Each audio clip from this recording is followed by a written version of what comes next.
एक वाक़या ऐसा है कि मैं क्या बताऊं, मैं जब भी सोचता हूं उसके बारे में मेरी आंख में आंसू आ जाता है। अच्छा।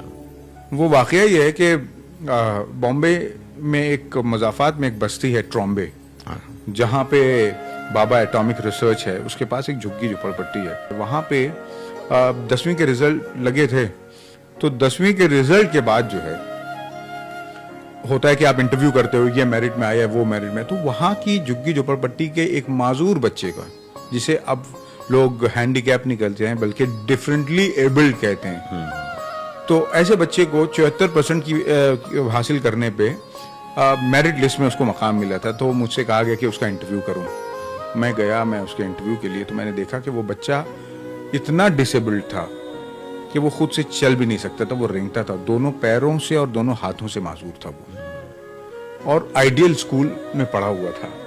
उसका बाप बढ़ई था, कारपेंटर। तो मैं उसको देखा, मैंने उससे पूछा कि ये बच्चा जो है वो स्कूल कैसे जाता है? तो कहने लगा कि मैं लेके जाता हूँ उसे। मैंने कहा कैसे? उसकी एक बहन भी थी, वो भी माजूर थी। तो बोले कंधे पे डाल के। मैंने कहा रोज? तो बोले हाँ। बोले पहले मैं दूसरी अगर काम करता था, लेकिन उसके बाद फिर जब बच्चों को स्कूल का मामला हुआ तो फिर मैंने कहा कि नहीं, मैं बच्चों को के स्कूल का नुकसान नहीं करूंगा, मैं अपने घर के पास ही मैं काम करने लगा, और जब स्कूल का वक्त होता है पहुंचाता हूँ, लेके आना मेरी ही जिम्मेदारी। मैंने कहा 10-12 साल से मुसलसल आप कर रहे हैं? बोले हाँ रोज कर रहा हूँ।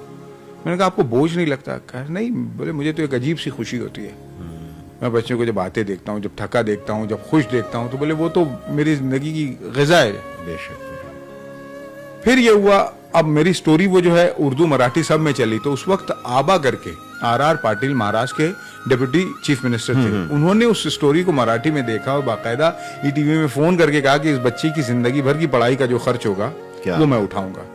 लेकिन कहानी यहाँ खत्म नहीं हुई, उसके वालिद से मेरा एक ताल्लुक हो गया था। बल्कि एक दिन फोन आया तो मैंने उठाया नहीं फोन, मैं मसरूफ था।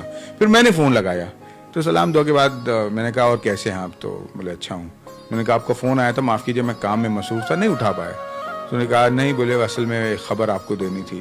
तो मैंने कहा क्या हुआ? तो बोले मेरे बेटे का इंतकाल हो गया। तो मैंने कहा कैसे? बोले हो गया, वो तो उसकी तो तबीयत थी ही ऐसी। तो मैंने ऐसी तबीयत थी? तो बोले हाँ, वो तो जब पैदा हुआ था तो डॉक्टरों ने कहा था कि 1 साल जी जाएगा तो बहुत है। तो मैंने उस बढ़ई से पूछा कि आपको पता था कि ये बच्चा जीने वाला नहीं है और आप उसको रोजाना कांधे पे लेके जा रहे थे?